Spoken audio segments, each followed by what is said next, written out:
When you think about gimmicks in video games, what's the first thing that comes to mind?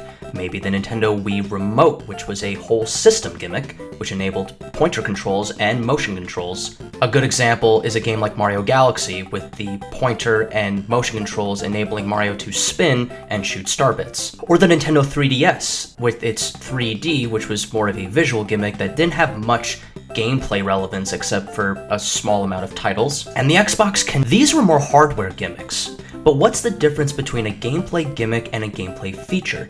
To be honest, I don't know.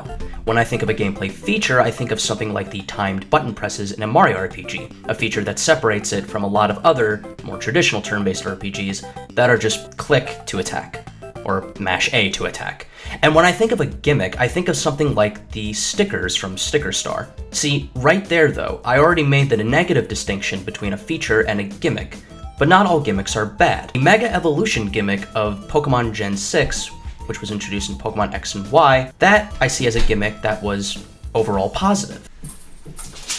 However, what I want to talk about today is when a gimmick is too much, using Mario RPGs and Pokémon as my primary examples, since those are two series I think I know the best. Not that I know them better than other people, they're just, they're my favorites. Fuck. Actually, there's more reason why I chose these two besides familiarity, and it's because they both represent what happens when you add too much or not enough gimmick to a game series. Let's start with Pokémon. I think most would agree, whether casual or otherwise, that every Pokémon game has very similar fundamentals and mechanics to the point where basically any casual fan will look at a Pokémon game and think it is no different than any Pokémon game that came before or after. And they wouldn't be exactly wrong. Game Freak did introduce new things to the formula, yes, but not enough to drastically change preconceived notions. Gen 2 Gold and Silver introduced two new types and the special split, and also, while not a gimmick, Generation 2 introduced the gold standard for Pokémon games having amazing post-game content.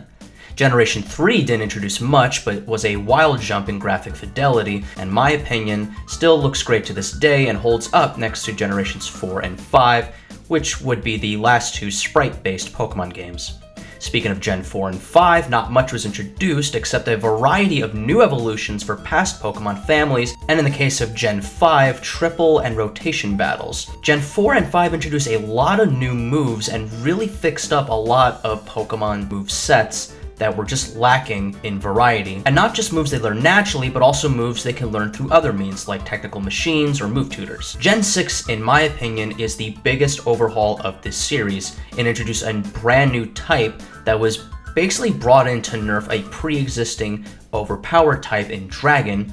Here we have Fairy, which became the new big scary that fears nothing. It also introduced Mega Evolution, as previously stated. This is where things get tricky, as you have to use your own made-up terminology of what is truly a gimmick versus a feature, and in my opinion, the introduction of the Fairy type is a new feature, whereas Megas are a new gimmick. But like I said before, just because it's a gimmick doesn't mean it's bad. Sure, gimmicks are sometimes introduced to attract new players to make the game stand out. Since a lot of people seem to have liked Mega Evolutions, I'd say it worked, and are popular inclusions in Pokemon hacks. Gen 6 is also when Game Freak decided that every new entry needed a massive new battle gimmick, for better or for worse. Gen 7 introduced basically Pokemon's equivalent of limit breaks, which I actually thought was a cool idea, although a lot of people seem to take it or leave it. Generation 8 introduced Dynamax, which I won't go into crazy detail, but it basically was a second attempt of Mega Evolutions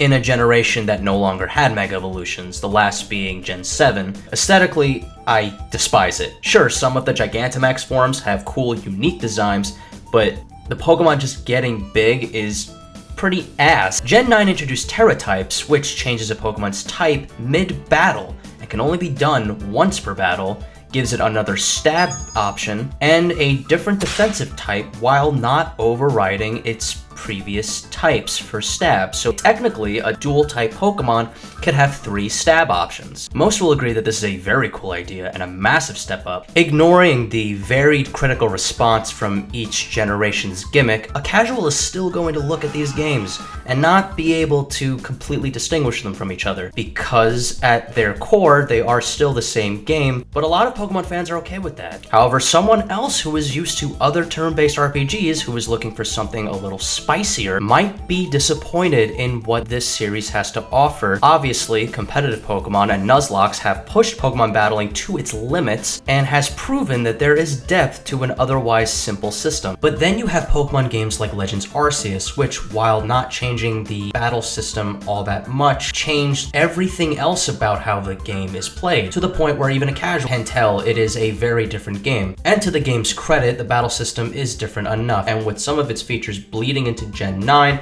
I am hopeful that we can get something a little different in the games to come. As much as I love Gens 3 to 5, I can always go back to them, and I lean more into the camp of wanting something different from future Pokemon games. Now let's take a look at Paper Mario, as if I'm going to look at anything else on this channel. The action time button presses are the core draw of this game's battle system. They were first introduced in Super Mario RPG and remained a key feature in the first two Paper Mario games. That combined with the partner and badge system, I think most will agree that these are features rather than gimmicks. With the third game being a 2D platformer with RPG elements, it definitely needed some sort of gimmick to diversify it from the mainline Mario games, which is where the flipping to 3D feature comes in, or gimmick as we will call it. And in hindsight, this was a very good game. It just wasn't a traditional Paper Mario game, but at the time, fans were expecting another turn-based entry. The 3D flip gimmick was cool, but it wasn't cool enough to sway fans from still wanting a traditional Paper Mario game, and that's where Sticker Star came in. However, for some reason, Intelligent Systems could not go back to the original formula, and they needed some sort of grab or gimmick to pull you in, or so they thought. This would lead to a decline in the Paper Mario series, which spawned from a need to be different from previous entries at all costs, even at the cost of the game's quality. These features feel too much like gimmicks that weigh down the whole experience, and this was the point I was trying to make with Pokemon, and whether there's not enough new gimmick to differentiate from its predecessor, whereas in the Paper Mario series, there's too much gimmick that makes it too different. And sometimes different can be good, like in Super Paper Mario. Most would agree that these gimmicks that we are currently facing in the Paper Mario series do not enhance the experience in a positive way. Gen 5 to 6 and 64 to TTYD are prime examples of adding to what was already good without overriding what worked. But while Gen 9 feels like a logical evolution, Origami King leapt in another direction entirely. Which player are you? Do you like minor additions or major overhauls? Let me know in the comments. And as always, brush your teeth and keep your hands in your pockets.